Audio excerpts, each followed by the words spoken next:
শান্তি চুক্তির শর্ত বাস্তবায়িত না হওয়ায় জিরানিয়া থানার অন্তর্গত হতাইকতর এলাকাতে পথ অবরোধের প্রস্তুতি নিচ্ছে এনএলএফটি এনবি গ্রুপের আত্মসমর্পণকারী।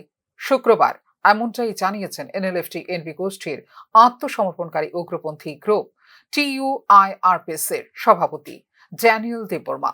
এদিন জিরানিয়ার হতাইকতর এলাকাতে তার নেতৃত্বে পথ অবরোধ করার জন্য জায়গা পরিদর্শন করে সংগঠনের 5 থেকে 6 জনের প্রতিনিধি দল আগামী 25 ফেব্রুয়ারি পথ অবরোধের প্রস্তুতি নেওয়া হয়েছে বলে জানিয়েছে ড্যানিয়েল দেববর্মা।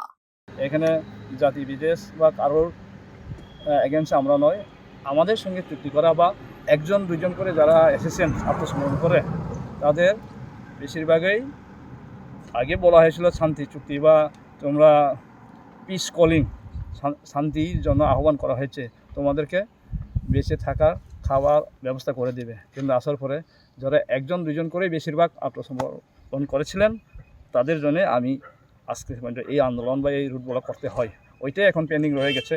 অবরোধ